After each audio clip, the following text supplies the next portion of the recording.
नमस्कार। आज मेरा सवाल ये है कि क्या सिर्फ लड़ाई वास्तु को पसंद या नापसंद करने वालों में है, या कोई और भी ऐसा टॉपिक है जिस पे बड़ी बहस छिड़ती है। वो है branded and non branded products या मटेरियल को लेकर के। नमस्कार, मैं हूँ Meeta Rana. Space the world of interior में आप सबका बहुत बहुत स्वागत है। आज मैं जिस टॉपिक पे आप लोगों से बात करने जा रही हूँ, उस टॉपिक के बारे में पिछले कई सालों में मेरे बहुत ही अमेजिंग एक्सपीरियंस हुए हैं। कुछ बहुत मज़ेदार और कुछ थोड़े अजीब से भी। और मैंने ये सीखा है कि छोटे शहरों में, जैसे कि उदयपुर एक छोटा ही शहर है बड़े महानगरों के मुकाबले में, तो उदयपुर और उनके जैसे छोटे शहरों में लोगों की मानसिकता उनकी परचेजिंग पावर को या उनके निर्णय लेने की क्षमता को कितना प्रभावित करती है। आइए इसके बारे में हम बात करते हैं। ब्रांडेड और नॉन ब्रांडेड ये लड़ाई केवल कंस्ट्रक्शन या इंटीरियर इंडस्ट्री से रिलेटेड नहीं है। इलेक्ट्रॉनिक इक्विपमेंट्स हो गए, फैशन हो गया, आपके शूज़ हो गए, इन सारी चीज़ों में, एसेसरीज़ में, इन सारी चीज़ों में हमेशा से ही इसके पक्ष में और विपक्ष में बोलने वाले लोग मिलते रहे हैं। कपड़ों में तो ब्रांडेड क्लोथ्स को एक तरह से स्टेटस सिंबल भी मान लिया गया है। कुछ लोग सिर्फ ब्रांडेड कपड़े ही पहनते हैं और कुछ लोगों के लिए ऐसा है कि ये शायद दिखावे की दुनिया है। मोटे तौर पर ये बात आपकी अपनी जेब पर भी डिपेंड करती है कि आप क्या चीज़ अफोर्ड कर सकते हैं और क्या नहीं। लेकिन इंटीरियर इंडस्ट्री में जहाँ पर हम जो भी चीज़ें बनाते हैं या जो भी सामान है वो कुछ महीनों के लिए नहीं होता है। 5 साल, 10 साल, 15 साल या एक पूरी जनरेशन उसको यूज़ करती है। तो बहुत इम्पॉर्टेंट हो जाता है कि हम उसकी क्वालिटी पे ध्यान रखें। दूसरा, ये जो चीज़ें हैं हम अपनी डेली लाइफ में रोज़ाना उनके साथ में हमारा वाकिफ़ होते हैं। हम रोज़ उन चीज़ों के साथ में रहते हैं, काम करते हैं, चाहे वो फर्नीचर ही क्यों ना हो। तो ये भी बहुत इम्पॉर्टेंट हो जाता है कि वो क्या क्वालिटी या किस तरह के मटेरियल से बने हैं। लेकिन हमारे शहर क्या कहते हैं, हमारे शहर के लोग क्या कहते हैं। जब मैंने अपना काम शुरू किया था, नई थी मैं, बहुत सारी चीज़ें सीख रही थी और इनफैक्ट अधिकतर सारी चीज़ें हमने शुरू के जो साल होते हैं उसमें सीखने का ही जो है टाइम ज़्यादा होता है। तो मैंने ये देखा कि लोग कहते थे कि क्यों ब्रांडेड मटेरियल नहीं, चाहे प्लाईवुड हो गया, चाहे लैमिनेट हो गया, वीनियर हो गया, इन सारी चीज़ों के लिए, या और दूसरे इंटीरियर से रिलेटेड प्रोडक्ट हो गए। तो आते तो सभी तरह के थे, ब्रांडेड प्रोडक्ट्स भी थे एंड नॉन ब्रांडेड भी। यहाँ पर बीच में एक बात ये कहती हूँ, जो ब्रांडेड प्रोडक्ट्स हैं वो क्या है, जो एक कंपनी, बड़ी कंपनी बड़े लेवल पर किसी चीज़ का प्रोडक्शन करती है और फिर उसको पूरे देश में या स्टेट में अलग अलग डीलर्स के थ्रू वो सेल करती है। उस प्रोडक्शन के दौरान उनके कुछ स्टैंडर्ड्स होते हैं जिसको वो पालन करते हैं। उनके कुछ मटेरियल को लेकर के भी चॉइसेस होते हैं जिसको कि वो फॉलो करते हैं।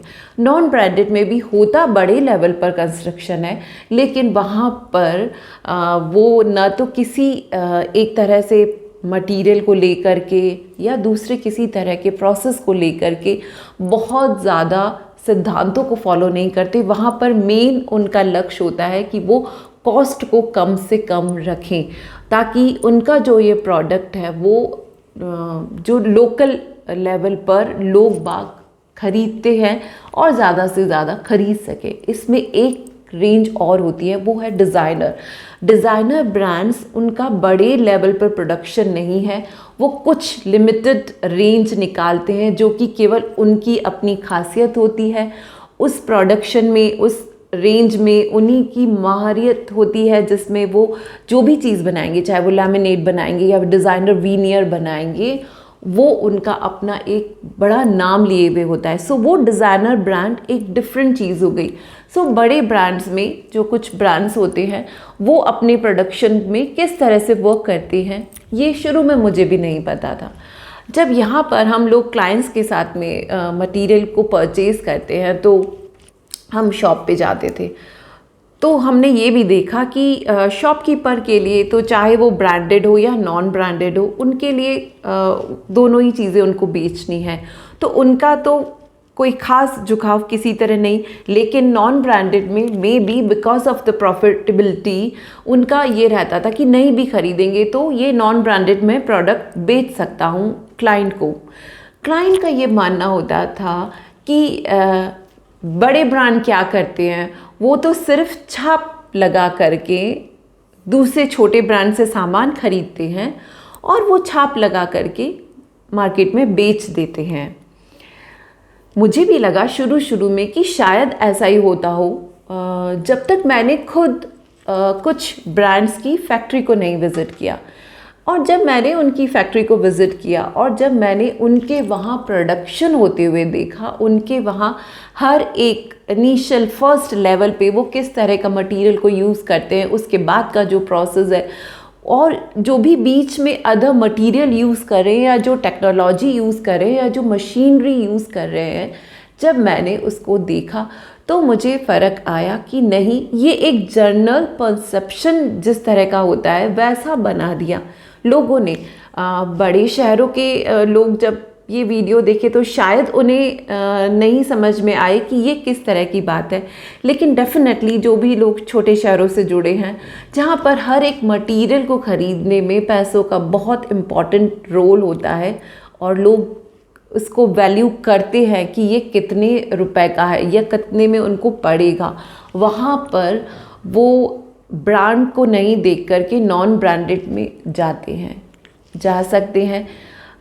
ये आपका पर्सनल चॉइस भी हो सकता है, मगर इस तरह से सिर्फ एक जनरल बात कह करके जब लोगों ने इस तरह की धारणा बनानी शुरू करी तो मुझे उनको ये कहना पड़ा, ऐसा नहीं है सर।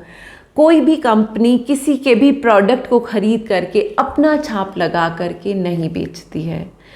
उनके डेफिनेटली ख़रीदते होंगे, प्रोडक्ट ख़रीदते होंगे, दूसरी कंपनी से ख़रीदते होंगे और उस प्रोडक्ट को चाहे वो रॉ मटेरियल की तरह ले रहे हैं या वो एज ए प्रोडक्ट भी ले रहे हैं, उनके कुछ सर्टेन स्टैंडर्ड्स होते हैं जिस पे उस कंपनी को खरा उतरना होता है। इसके अलावा जो सबसे ख़ास बात होती है जो ब्रांडेड प्रोडक्ट्स की, वो होता है उनका टेस्टिंग। जो अलग अलग लैब्स में उनके प्रोडक्ट्स पे टेस्टिंग किया जाता है और उस टेस्ट को करने के बाद में ही वो मार्केट में आपके लिए, कस्टमर के लिए उसको बेचते हैं।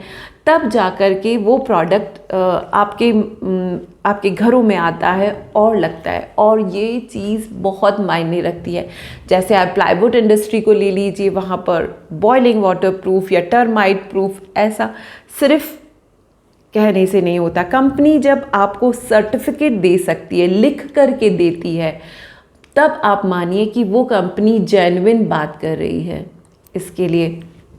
और चाहे दूसरे प्रोडक्ट्स हों, जो भी प्रोडक्ट हैं, वहाँ पर उस कंपनी ने उसको बनाने के लिए जिस प्रोसेस को फॉलो किया है वो सबसे इम्पॉर्टेंट है। जहाँ पर नॉन ब्रांडेड कंपनीज़ जिस रॉ मटेरियल को यूज़ कर रही हैं, हो सकता है वो उसकी क्वालिटी पर उतना ध्यान नहीं दे। इनफैक्ट कई ऐसी प्रोडक्ट या मटेरियल वो लोग यूज़ करते हैं जो कि हेल्थ के लिए काफ़ी हानिकारक होते हैं। चाहे आप पेंट इंडस्ट्री में देख लीजिए, चाहे आप प्लाईवुड इंडस्ट्री में देख लीजिए, मगर हम जब जा रहे हैं उनको लेने के लिए और हमें दुकानदार बताता है कि ये प्लाई इस कंपनी की इतने रुपए में मिलती है, ये प्लाई इस कंपनी की है और इतने रुपए में मिलती है, तो आदमी सोचता है अरे मैं क्यों महंगी प्लाई लूँ, मुझे जब वो चीज़ सस्ते में मिल रही है। और उसके बाद, और ये हुआ है, लगाने के बाद जब 2 साल बाद उसके अंदर बूरा छूटने लग गया, उसमें कीड़ा लग गया, तो आपने जो भी बनवाई दी थी, मेहनत हुई थी, जो सारा टाइम पीरियड था और जो आपने बाहर इतनी सुंदर सुंदर लैमिनेट और वीनियर और पता नहीं क्या क्या लगाया था, उन सब का जो है मनी भी ख़राब हो गया, सिर्फ इसलिए कि आपने अपना होमवर्क पूरी तरह से नहीं किया। तो ये जो बहस है ब्रांडेड और नॉन ब्रांडेड की, हमेशा से चलती आई है और चलती रहेगी। मुझे जो लगता है वो ये लगता है एक साधारण ये भावना बना करके कि ये बड़े ब्रांड तो कुछ नहीं करते हैं, सिर्फ सील लगा देते हैं, अपनी कंपनी की छाप लगा देते हैं। ये भावना मन से निकाल दीजिए। कभी मौका मिले, आपके आसपास कोई फैक्ट्री हो तो एक बार जा कर के देख करके आइए कि किस तरह से वो प्रोडक्शन करते हैं। जो बड़ी कंपनीज़ हैं वो केवल न आपके स्वास्थ्य को लेकर के जागरूक होती हैं, बल्कि वो अपनी इस धरती को, अपने एनवायरनमेंट को भी अपनी जिम्मेदारी मानती हैं। जितने पेड़ कटते हैं उससे कई गुना ज़्यादा वो लोग प्लांटेशन करते हैं। इस तरह का मटेरियल जो है वो यूज़ नहीं करते जो कि लोगों के स्वास्थ्य के साथ खिलवाड़ करे। तो इन सब बातों की वजह से पैसा तो ज़्यादा लगता है, डेफिनेटली लगता है, लेकिन उसके बदले में जब वो कंपनी आपको 15 साल का, 25 साल का या लाइफ टाइम जो है उसकी वारंटी देती है, तो इसका मतलब उन्होंने कुछ तो मेहनत करी होगी जिसकी वजह से वो ये आपको दे पाने में सक्षम हैं या दे सक रहे हैं वहाँ पर। तो सबसे मुद्दे की बात, जिस भी कंपनी का आप प्रोडक्ट खरीदें, चाहे जो भी हो, आपको उसके बारे में ये जानना है क्या वो आपको लिखित में दे सकते हैं कि ये प्रोडक्ट आपका इतने सालों तक चलेगा, इतने सालों तक हम इसकी इन चीज़ों की वारंटी लेंगे। क्या उनकी कोई टेस्टिंग लैब में टेस्ट करने की कोई रिपोर्ट्स हैं, क्या वो आपके कहने पर आपके उस प्रोडक्ट को लैब में टेस्ट करा करके बता सकते हैं। ये सारी चीज़ें जो हैं आपको आपकी कंपनी पर ट्रस्ट करने में भी मदद करेंगी कि जो आपका डिसीजन है वो सही है। तो चाहे ब्रांडेड हो, चाहे उन्होंने अपना बड़ा नाम बना लिया हो, चाहे कोई कंपनी अभी छोटी है, आगे बढ़ रही है अपनी दिशा में, हमें सबको सपोर्ट करना है। लेकिन ये भी तो देखना होगा कि हमें जो चीज़ मिल रही है वो एक्चुअल में क्या है, कैसे बनी हुई है, उसमें क्या मटेरियल है, क्या वो हमारी सेहत के लिए ख़राब है, और वो हमारे साथ कितना देंगे, कितने सालों तक हमारा साथ रहेगा उस प्रोडक्ट का। ये सारी चीज़ें भी बहुत इम्पॉर्टेंट हैं। तो आपके लिए जो ये तरीका है वो सबसे अच्छा तरीका है। ये पूछिए कि आप मुझे लिखित में क्या दे सकते हैं, उसी से आपको एक्चुअल में पता चल जाएगा कि वो कंपनी कितना जेन्युइन वर्क कर रही है। यहाँ पर space the world of interior जो भी बातें करना चाहता है आप लोगों से मटेरियल के बारे में या टेक्निक्स के बारे में या वास्तु या कलर्स, किसी के भी बारे में, उन सब चीज़ों के बारे में आपके जो भी कोई सवाल हो या कोई कमेंट हो, प्लीज़ उसको शेयर कीजिएगा। मैं कोशिश करूँगी कि आपको उसके बारे में मैं कुछ जवाब दे सकूँ।